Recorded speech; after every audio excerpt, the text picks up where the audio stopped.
Brian and Kenzie in the morning. And Chicago's alternative all day. Q101. Well, after Avicii coming up, we're going to talk about what happened at Kenzie's house. Her dad was visiting and fixing something in the house, and he needed a piece for something, and a package came. Oh, my God. And he thought it was for him, and he opened it up. Now, we're not going to tell you what's in the box. What's in the box? I'm not going to tell you that until after the song, but something was in the box that Kenzie certainly did not want her dad to open up. It wasn't for him. It was for you. Yep. We'll talk about that in about 4 minutes with Brian and Kenzie on Q101. But first, we talked about Galbus the Gravy, the food drive benefiting the Greater Chicago Food Depository. You've been so generous. We're now over 70,000 meals donated. As just in that commercial break right there, Carolyn donated $150, Jan $100, Becca $25, Tim $25, Daniel $105. Oh, my gosh. We are way over 70,000 meals now because every dollar is 3 meals. And we have a great call on the air right now from a friend of ours, a 10-year-old named Colin, who a couple days ago donated $50. Colin McCoy, $50 for a 10-year-old. That's amazing. 150 meals. And Colin then inspired others to donate. Once we mentioned that, so many people came through and donated. So Colin's on his way to school. He's got to go to school in about a few minutes here. But Colin's on the air with us. Colin, ahoy, you're on the air. How you doing, buddy? I'm doing great. Thank you. Well, Oh, my gosh. That's the voice of an angel. How sweet is he? Colin, it was so sweet of you to donate. I wanted to know, where did you get the money to donate? Like you said, it was like some birthday money, and for my Holy Communion, I got some money too. Oh, My goodness. And you decided to donate to help people eat during this tough time, and that's a really great thought that you had on your own, or did your parents talk? You talked to them about it a little bit? Actually, when I was donating, my mom thought we should do it after school because she kept, holding it off. And I was like, Mom, can we donate now? And she was like, no, let's wait till after school. And I was like, Mom, we're donating right now. Like, this is the call to action, baby. Don't drag your feet. Well, you are a confident kid, man. Let me tell you, I wouldn't have I couldn't have said that to my mom. You're doing awesome, Colin. You're doing great. Well, I just wanted to say thank you. Appreciate you calling on your way to school. Don't want to hold you up getting to class, but thank you so much. You inspired other people to donate, and you really did, Colin. You saved lives. You saved lives. And if there's any other kids out there who feel like donating, you can donate. It doesn't have to be like $1,000 or anything. It could even be like just $5. That's 15 meals. 1,000%. You are correct. Look at, oh my gosh. This gives me so much faith. This is our future generation. It's better than our generation. I think we lost our jobs, Kenzie. I know. He's unbelievable. Colin, thank you so much. Have a great day at school, okay? You have a great day, too. Oh, you're the best kid ever. Thank you, Colin. Thank you. Thank you, All honey. right, bye. Oh, my goodness. Kenzie. I'm going to die. Okay, I have more kids now, so. Someone cutting onions in here? What is going on? Oh, my goodness. If that doesn't inspire you to donate, and here's how you donate. He said kids out there, too, which was really cute. I know. You text GRAVY to 312-591-8300. Ask your parents before you start donating a lot of money, please. That'd be great. Just consult with your parents. Or GRAVY to 312-591-8300. Boy, that hits. That really, really hits. That's Colin, baby. It's Brian and Kenzie on Q101. The Brian and Kenzie Show. On Q101. Brian and Kenzie on Q101. And before we get to what Kenzie's dad found in a package that was addressed to, well, I guess not him, came to the house and opened up a package for Kenzie. More on Galbus the Gravy, the donations coming in. Kimberly just donated $50 saying, today is my 4th rebirth day. I am donating in celebration of my life-saving stem cell transplant. Oh, my God. Oh, my gosh. These stories coming We have through. some amazing people listening. It's unbelievable. Yeah, and Daniel just texted in and donated $100, inspired by the 10-year-old Colin McCoy we just had on the air. He's probably in school by now, but generously donated his own savings. Like he said, his communion money is very moving. He says, I can't not donate. So a lot of donations came through. We're over 70,000 meals as it keeps rolling in. And a reminder to be at Kenzie's appearance tomorrow night at Q101.com. You can find where she's going to be, where if you go, 10% of the take that night goes to Galbus the Gravy from the great Karis Restaurant Group. All right, speaking of Kenzie, she had her dad in town, and he was doing some work on the house. A package came. He figured it was something he needed for the work on the house that was going on. Turns out it wasn't, and he opened it up. Kenzie, I'll let you take it from there on what happened. Right. So my dad's Mr. Fix-It, Bod the Builder over here. So our shower's been leaking. He's like, I'll take care of it when I visit. And then he gets here and he's like, can you overnight this part on Amazon, like the next day delivery? I'm like, no problem. So I'm setting up. So this is Halloween day. So I'm setting up, okay? And my dad sees a package from Amazon arrive, and he's like, this is probably it. Let me just rip into this sucker. And it wasn't at all. It was... Hold on, get a little pause for emphasis. It was...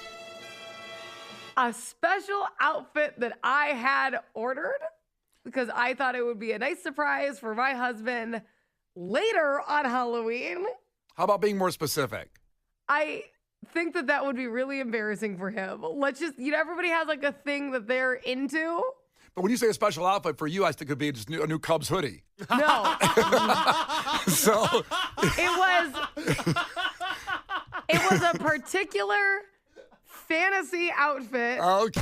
that I thought my husband would be like, this is awesome. Dream come true. And it was a Ryan Sandberg jersey. Mask over my face. It was a Ryan Sandberg thong? Is that what it was? Yeah. So it it was unmistakable. It's not like he's not like into furries where like I could be like, that's my Halloween costume. It was very obviously a super skimpy, romanticized version of an attractive thing. And my dad takes that out of the bag with the picture on front because I couldn't get away with it. It wasn't like pressed down. You know how like lingerie will have the photo on front of what it's supposed to be?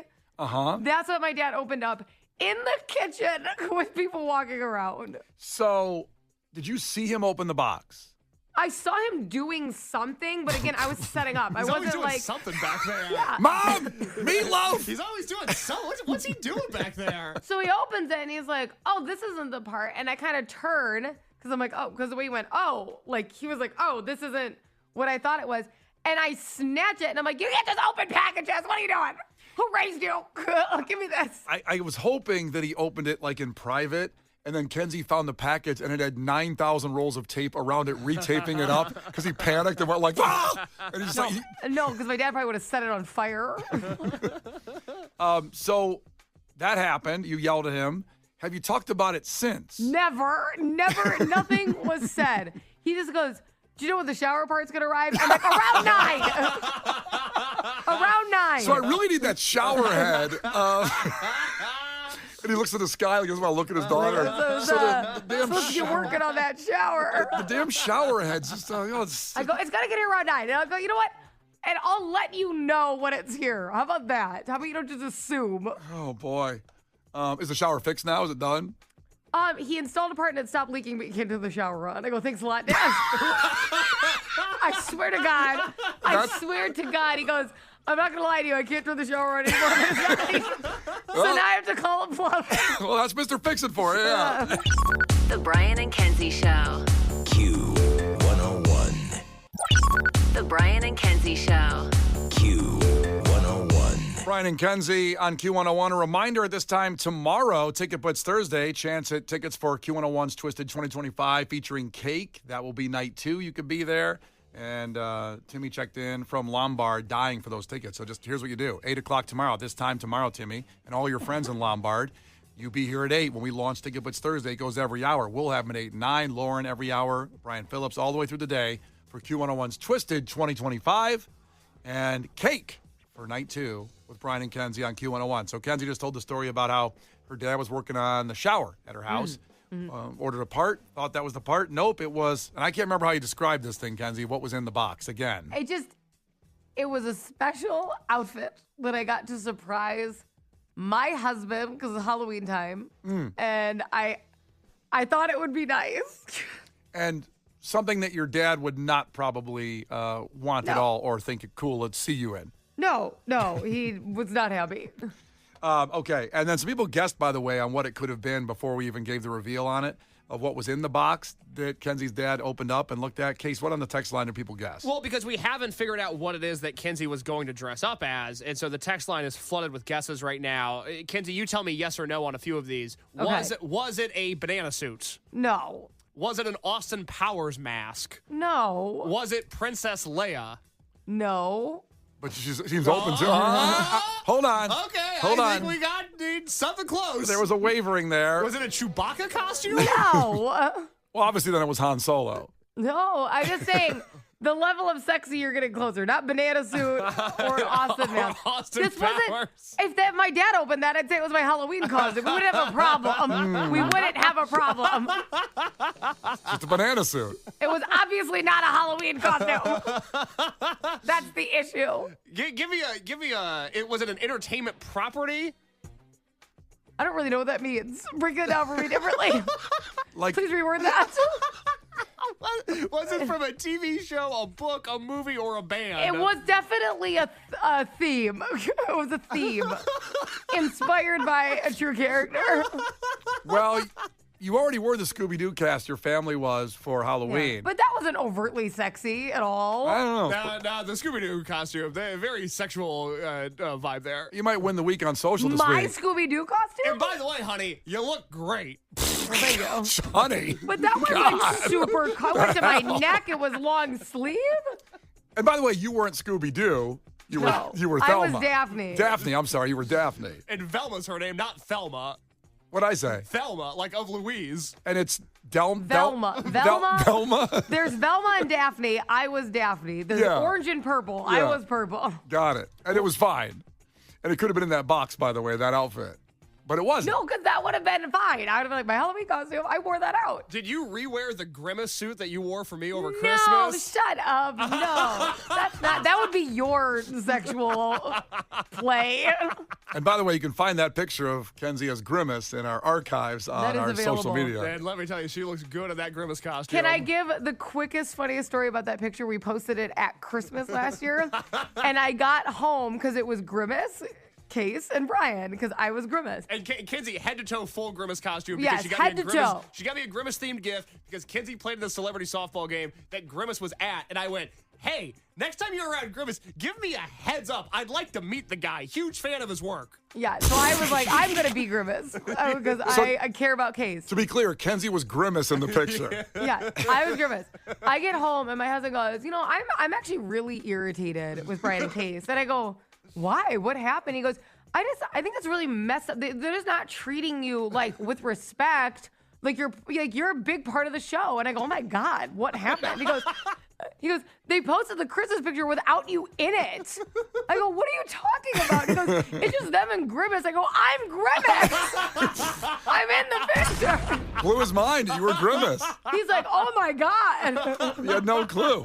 He did not know. So we know this was some type of themed outfit that your husband would approve of in Yeah. the bedroom. Yeah. Now, what Shannon said, so Shannon asked this question, a really good follow-up question, Shannon.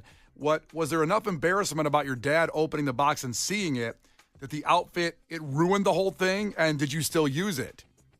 I didn't use it that night. I used it last night. Oh, okay. I was like, I feel like we're past this. It's okay. They're out of the house. I know your dad was there a little bit ago, so it was like a 48-hour waiting period to get it through your I brain was and like, you could use this okay, again. now it's fine. Yeah, You know, So it did get used. it's used. Was it received well? Yes. But he's a little sleepy, which was annoying. I'm trying to think about what your husband likes because I feel like I've known you long enough to where I know him, and I'm stuck between the Cubs and the movie The Three Amigos, and I don't know what else it could be. I don't know what theme would be there. It's tough. I'm not going to oust him because I think he'd be really upset. It's not one that I think he's particularly proud of. So I'm just going to give him that space. Well, people want to take a guess on that on the text line. You can at 312-591-83. Because I'm trying to rack my brain too. That was really good. Cubs and Three Amigos. Because I was on a flight to London with them to the Bears game, and he was in front of me, and his iPad was there. He watched the Three Amigos over and over I know again. he loves it. Like He loves it so much. It's a long flight. You can watch other things. It's not a long movie. Kept running it No, he back on watched that. one other thing. He watched the Three Amigos, actually the whole flight back. and he watched European Vacation to get in the mood. He said. Well, when you're going overseas, you got to watch European Vacation to understand and what's then going I had on. to hear, look, kids, Big Ben, Parliament the entire time we were in London. The whole time. All right. Well, if any of this happened to you, something similar, you can check in at 312-591-8300. Head to headlines on the way, the funniest headlines of the week. We narrow it down to 2, and you decide the content coming up here at 8:20. The Brian and Kenzie Show. On Q101. Head to headlines with Brian and Kenzie on Q101. We have compiled out of hundreds of hilarious headlines this week, 2 of the funniest headlines, and we're going to give them to you, and you vote, you decide the content of the show. It's all on you by texting 312-591-8300, headline 1 or headline 2. Now, whether you hear them, whether you hear both, because your choice is very pivotal. We'll never talk about the other story again, ever. We have it scrubbed from the internet. We have friends at Google. It's gone. So choose carefully of what you want to hear us break down and talk about. Here is headline number 1. Maine health system sends letters to more than 500 patients telling them they're dead. Oh. Damn. It's a tough way to find out. They sent letters telling the patients they're dead, but they opened them and they're alive. They're like, to us, we don't want to work with you anymore. That is headline 1. If you want to hear more about that story, just text in headline 1. Headline 2 is, bank robber in Ohio steals $400 in $1 bills. Asks police if he can keep the stolen cash for the jail commissary. Which I didn't know they took cash anymore either at that point. No one's taking cash anymore half the time. I thought maybe they wouldn't take it either at the jail. No, I think cash is still in when you're in jail. Cash is king in jail. Cash is king in jail. Yeah, it's hard to use your Zelle. Guys on solitary with money clips out there. So again, headline number 1 is, Maine health system sends letters to more than 500 patients stating they're dead. And headline 2 is, bank robber in Ohio steals $400 in $1 bills. Asks police if he can keep the stolen cash for jail commissary. Which headline intrigues you more to find out more of the story? Text us, headline 1 or headline 2. You decide the content, 312-591-8300. Enjoy Weezer till we get there. Brian and Kenzie, Q101. The Brian and Kenzie Show. On Q101. Brian and Kenzie on Q101. Head to headlines. You decide the content of the show based on the headline alone, which story you want to hear more about, and us break it down. And the other story we'll never talk about again. It's scrubbed from the internet, actually. Headline number 1 was, to remind you before we give you the results on the text line, Maine health system sends letters to more than 500 patients stating they're dead. That was headline 1. And headline 2 is, bank robber in Ohio steals $400 in $1 bills. Asks police if he can keep the stolen cash for the jail commissary. Now, this was an overwhelming voting on headline 1 with the Maine health situation. I think maybe because the second headline tells a lot, and maybe they just figured the police said no, and that's the end of the story. Possibly. I don't know. There could be more that we're missing out on. That the mugshot is hilarious of this guy, by the way, but we're never going to hear about it. It is now officially scrubbed from the internet. You'll never find out about that story because you chose Maine health system sends letters to more than 500 patients stating they're dead. The winner of Head to Headlines this week. Here's the story. A large healthcare system in Maine said it, quote, sincerely regrets an error that mistakenly sent condolence letters to patients about their deaths. Maine Health, a nonprofit system that includes hospitals, healthcare facilities, and clinics in Maine and New Hampshire, sent 531 patients expressing condolences that included information on how next of kin could resolve their estates. Now, I read this story and read the quick beginning part of that headline, and I think I had a crisis in my head as I went into a wormhole thinking, if I got a letter saying that I'm dead, I think I would believe it. And I would then all of a sudden realize, where am I in the matrix? Am I in heaven? Am I in hell or purgatory? Like, I think I might be dead. I don't know what's going on. That's how I could take that. I don't know if you would just think it's a mistake and move on, Kenzie. If you got a letter saying you were dead. I mean, I think that I would immediately feel kind of criminal and be like, I'm paying taxes. Like, I think that I would, like, immediately do something illegal. Good point. I'm like, okay, what can I collect from this? Yeah, I don't know. If just someone told me I was dead, even though people make mistakes by letters, I would actually sit and think about it for a minute. I might be dead. I just worry that if getting a letter saying you're dead is the start of this, what else can we convince you of? I don't. I'm so blown away by the fact that it doesn't say how they all reacted. But do you understand that you're not dead? I'm not sure. Okay. Wait, right now you mean I'm not dead? Well, that's what I was implying, was that you're not dead, because I don't think I'm dead, and I'm talking to you, and I'm not crazy. I wouldn't be talking to a dead person. But you just said you don't think you're dead. I don't think I am. But you're not 100% sure. Well, no, but certainty is a myth. You know what I mean? We just have to go on putting our heads down, hoping that we're alive every day. See, you see what these... I would be worried that there was like I was supposed to receive news of like a terminal illness. Like the letters got like bumped up. So like say you were supposed to receive a letter that like you only have 3 months to live. So then I got this. It would be like, well, did I miss the last letter? Like I'd be like super concerned. They had a I feel cycle. like there was a letter before this. Yeah. And then, or that no one told you. Maybe like your husband got the letter that you're terminally ill and he didn't know they'd send the letter that you're dead later. You know what I mean? Would suck. Like, yeah, I know. It would suck. This is very... Like it went out they're like, oh, sorry, you have 3 months. Here's your terminally ill letter. So you'll get this one in about 3 months, or somebody will. You know when they say you have like 6 to 10 months to live, and then you made it further. You're like, I made it further than they thought. Yeah, screw you. I win, but I'm still going to die. Oh. See, see what this did? Like, I don't think people would just throw this letter away and go like, that's stupid, ha. I think they would have sat with it for a minute and thought, maybe I'm dead. No, I think I would have called somebody and said, hey, I'm not dead.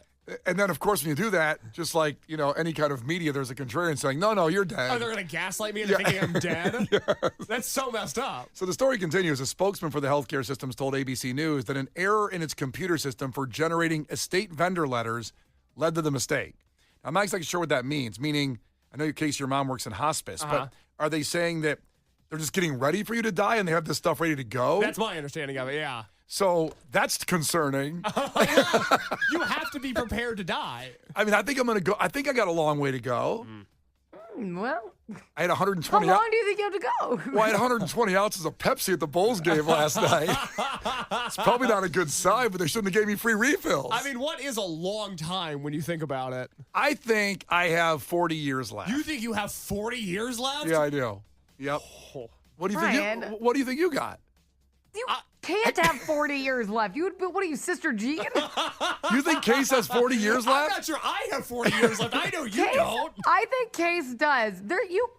You can't. You would be like a medical phenomenon. No, I wouldn't. I'd be young and spry out there dancing away. I don't want to celebrate your 200th birthday in 40 years. Yeah, what are you talking about? Well, maybe you won't be around. I don't think I will be. How much do you think you got? Okay, I'm 26 now. I think in your head you just thought 31, 32. I know. This is morbid, but I thought if I'm 26 now, I probably have 25 years left. Jesus. But then also I turn 27 next year, and I feel like I'm going to be pissed off if I have a 28th birthday, because there's the 27 club of all the legendary people that died when they were 27. God. You want to die next year? Well, I'm not saying I want to, but if I make it to 28, then I'm just a giant flop. I'm a failure. But let me ask this then. You think about the 27 club. Do you think it's going to be Jimi Hendrix, Janis Joplin, Kurt Cobain? I think Amy Winehouse was 27. Yes. And then Case Lowe. He's saying, do you think your name's going to get brought up? It would help. How many? Just so you know where this is going. The reason we remember those people so well is that we never had the bad Nirvana album. We never had the bad Kurt Cobain album. They are remembered because they died when they were 27. If I die when I'm 27, people are going to go, man, what a run that guy had. But you think you're on the list of... You think you're going to be brought... Brian's going to circle back to this. You don't obviously feel bad enough about yourself, Case. So let's spend some time here. Let's really dig into your legacy. Look, we got time. I'm just trying. I was examining the theory. Kenzie, how many years do you think you got left? Okay, so I'm 30. I think I'm gonna just live. Well, no, everyone's stressing me out, so I'm gonna die a little early. You've already changed your answer in the middle of the you know answer? Because I'm so stressed, and stress is like the #1 thing that kills people early. Yeah. Like my skin breaks out in hives because of the level of stress that I have all the time. Oh boy. So I would say I'll die at 60. So I'm halfway there. Wow. Probably. It's not what I want, because it'll probably be the day I retire. If I had to guess, the way things go. Brian and Kenzie in the morning. and Chicago's alternative all day. Q101.